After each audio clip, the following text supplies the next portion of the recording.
સાબરકાંઠા જિલ્લાના હિંમતનગરના 11 ગામોને હુડામાંથી બહાર કાઢવા માટે ખેડૂતોનો વિરોધ તીવ્ર બન્યો છે। હુડા સંકલન સમિતિની યોજાયેલી બેઠકમાં આગામી આંદોલનની રૂપરેખા તૈયાર કરવામાં આવી છે। આ બેઠકમાં નક્કી કરવામાં આવ્યું હતું કે આવનારા દિવસોમાં 11 ગામના 1000થી વધુ ખેડૂતો બંદૂકનું લાયસન્સ મેળવવા અરજી કરશે। જો હુડા રદ નહીં કરવામાં આવે તો વીર ભગતસિંહના માર્ગે આંદોલન કરવાની ચીમકી ઉચ્ચારવામાં આવી। આંદોલનના ભાગરૂપે 12 ડિસેમ્બરના રોજ હિંમતનગર શહેર સંપૂર્ણ બંધ રાખવાનું એલાન કરવામાં આવ્યું છે। ખેડૂતોની માંગ છે કે 11 ગામોને તાત્કાલિક હુડામાંથી બાકાત રાખવામાં આવે અને ખેતીની જમીન પરથી શહેરી વિકાસનું ગ્રહણ હટાવવામાં આવે। જો સરકાર આ માંગ નહીં સ્વીકારે તો આંદોલન વધુ ઉગ્ર સ્વરૂપ લેશે તેવી ચીમકી ઉચ્ચારવામાં આવી છે।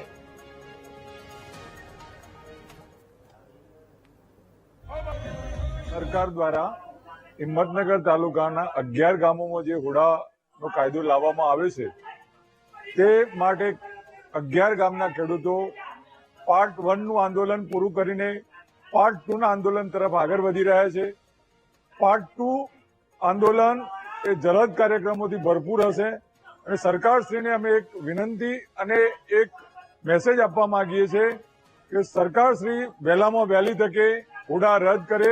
આજ રોજ હુડા સંકલન સમિતિની બેઠક મળી હતી અને ભૂતકાળમાં અમે જે એકતા પદયાત્રાનો કાર્યક્રમ કર્યો ને એ દિવસ જે જાહેર કર્યું હતું કે હવે આંદોલન મહાત્મા ગાંધીના માર્ગે નહીં પણ વીર ભગતસિંહના માર્ગે છે અને એના ભાગરૂપે આજે 2 કાર્યક્રમોની જાહેરાત કરવામાં આવી છે। એમાં પહેલો કાર્યક્રમ અમારો હથિયાર માંગવાનો, જમીન રક્ષણ અને પાક રક્ષણ માટે એક જોગવાઈ છે કે તમે હથિયાર મેળવી શકો છો। તો અમે જિલ્લા મેજિસ્ટ્રેટ સમક્ષ 1000 ખેડૂતો અમારી અરજી રજૂ કરવાના છીએ અને 1000 હથિયારના પરવાનો માંગવાની માંગણી મૂકવાના છીએ। અને બીજો કાર્યક્રમ જે ભૂતકાળમાં અમે સ્થગિત કર્યો હતો એ કાર્યક્રમ ફરીથી હિંમતનગર બંધનું એલાન અમે જાહેર કરવા જઈ રહ્યા છીએ।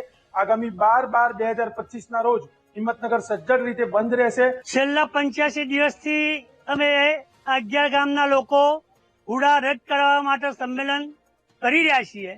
અમે 85 કિલોમીટરની પદયાત્રા કરી અને શનિવારે સરદાર પટેલના સ્ટેચ્યુ આગળ એનું વિસર્જન કર્યું।